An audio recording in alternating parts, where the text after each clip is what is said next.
కూడా ఇక్కడ ఉన్నారు. ఇలా కష్టపడి తెలంగాణ తెచ్చిన కుటుంబాన్ని ఎట్లా చీల్చాలని ప్రయత్నం చేస్తారు. ఎంత నీచంగా దిగజారి పనులు చేస్తారు ఒకసారి ఆలోచన చేయండి. సభ్య సమాజం తలదించుకునే రీతిలో డెవలప్ చేయండి అంటే బాగు చేయండి అంటే బాగు చేయకుండా చిచ్చు పెడుతూ, కులాల మధ్యలో చిచ్చు పెడుతూ, రిజర్వేషన్ ఇస్తాం 42% అని అటు మోసం చేస్తూ, అటు బీసీలకు పంచాయతీ పెడుతూ, బీసీలకు ఓసీలకు పంచాయతీ పెడుతూ, రైతులను దివాలా తీస్తూ, యువకులకు ఉద్యోగాలు ఇవ్వకుండా చిన్నం చేసింది రాష్ట్రాన్ని. దయచేసి చివరగా ఒకటే చెప్తా ఉన్నా, సమయం మళ్ళీ కూడా వస్తారు. ఇది మున్సిపల్ సన్నాహక సమావేశం అనుకోండి. మున్సిపల్ నుంచి వచ్చినటువంటి నాయకులారా, ఖచ్చితంగా మన జిల్లా బాగుపడాలంటే, మీ పిల్లలు బాగుపడాలంటే, మీ పిల్లల భవిష్యత్తు బాగుపడాలంటే, చదువుకోవాలంటే, మీ పిల్లలు ఇక్కడ ఉద్యోగాలు చేయాలంటే ఖచ్చితంగా మీరు ఏ ఎలక్షన్ వచ్చినా ఎక్కడ కూడా మొగ్గు చూడకండి, కారు గుర్తు చూడండి. కారు గుర్తుకు ఓటు వేసుకోండి.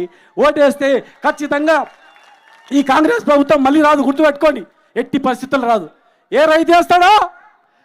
రైతులు వేస్తాడా? 2000 చెప్తాను, 4000 ఇచ్చిన పెన్షన్ ఇచ్చిన ఇవ్వకుండా మోసం చేసిన ముసలు వేస్తారా? మహిళలు వేస్తారా? విద్యార్థులు వేస్తారా? ఎవడేస్తాడు? ఎవడు చేయరు.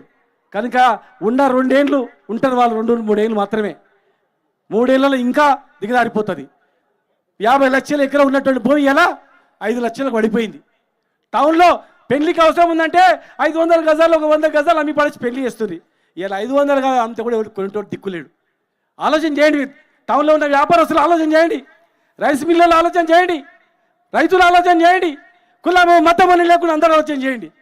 ఇలా 120 కోట్ల మైనార్టీ స్కూల్ ఆగిపోయింది, హజ్ ఆగిపోయింది, క్రిస్టియన్ భవన్ ఆగిపోయింది, మల్లెంకొండ దేవస్థానం ఆగిపోయింది.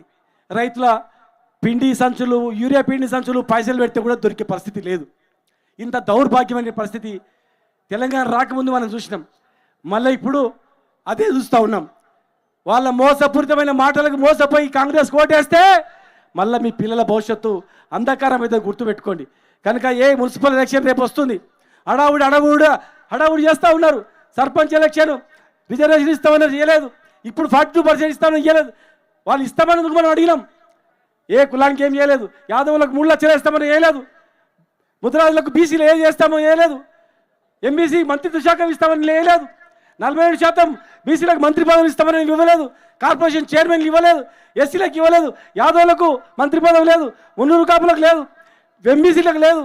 మరి మాదిగల పరిస్థితి ఎంత దౌర్భాగ్యం. 10 లక్షలు మనం ఇస్తే 10 లక్షలు ఏ దేశంలో లేనటువంటిది బాగుపడాలని ఎంతో పెద్ద మనసు చేసుకొని ఇస్తే ఏం చేసుకున్నాం చెప్పండి. మనం అందరం కూడా ప్రతి ఒక్క ఇంటికి లాభం జరిగింది. కనుక ఈరోజు మనకు మంచి నాయకుడు ఉన్నాడు కేటీఆర్ గారు. ఆయన నాయకత్వంలో ఖచ్చితంగా ఈ రాష్ట్రం బాగుపడుతుంది. ఆయన ఇబ్బంది పెట్టాలని, ఆయన ఎందుకు ఇబ్బంది పెట్టాలని చూస్తాం తెలుసా? మీకు అర్థమైందా?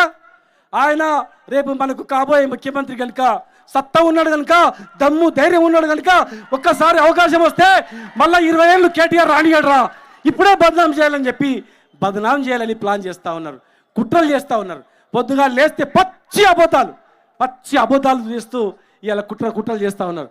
కనుక మనం అందరం కూడా ఈ సమయంలో కేసీఆర్ గారికి, కేటీఆర్ గారికి అండగా ఉండాల్సిన అవసరం ఉంది. కేసీఆర్ గారు చాలా ధైర్యవంతుడు, చాలా ఆరోగ్యంగానే ఉన్నాడు. ఉట్టి పుకారు కూడా నమ్మొద్దండి. మొన్ననే మేము పోయినాం, మంచిగా భోజనం చేపించి మాకు పంపించాడు, మంచిగా ఉద్యమంలో ఎట్లున్నాడో ఆ రకంగా కనిపిస్తూ ఉన్నాడు. కనుక భవిష్యత్ తెలంగాణ కేటీఆర్ గారి నాయకత్వంలో తెలంగాణ రాష్ట్రం 10 సంవత్సరాలు సుభిక్షంగా ఉంటుంది. అందుకే తట్టుకోలేక సమర్థవంతమైన నాయకుడు ఉన్నాడు కనుకనే తట్టుకోలేక దమ్ము ధైర్యం లేక వెన్నుపోటు పడాలని ప్రయత్నం చేస్తూ ఉన్నారు.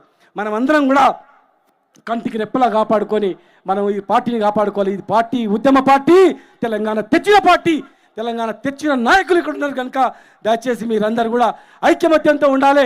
ఒకరికి టికెట్ ఇవ్వలేదు, ఇంకోరు అట్లా ఒకరికొరు వెన్నుపోటు వరుసుకోవద్దు.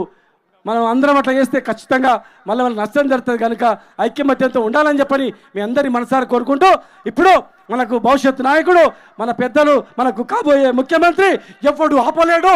సూర్యచంద్రులు ఉన్నంత ఎవడు కూడా ఆపలేడు.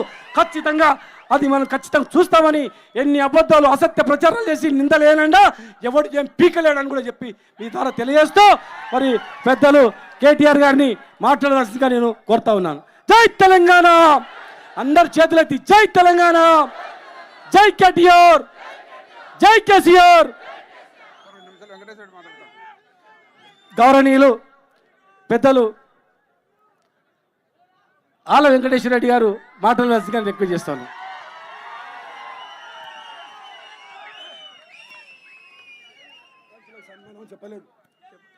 జై తెలంగాణ, జై కేసీఆర్, జై కేటీఆర్ అన్న. అందరికీ నమస్కారం. ఈరోజు మహబూబ్ నగర్ జిల్లా, అదేవిధంగా నారాయణపేట జిల్లాకు సంబంధించిన సర్పంచులు, ఉప సర్పంచులు, వార్డు మెంబర్లు అందరికీ మొన్ననే ఎలక్షన్లో బ్రహ్మాండంగా గెలుపొంది వచ్చినందుకు సన్మానించే కార్యక్రమం, అదేవిధంగా రేపు రాబోయే మున్సిపల్ ఎన్నికల్లో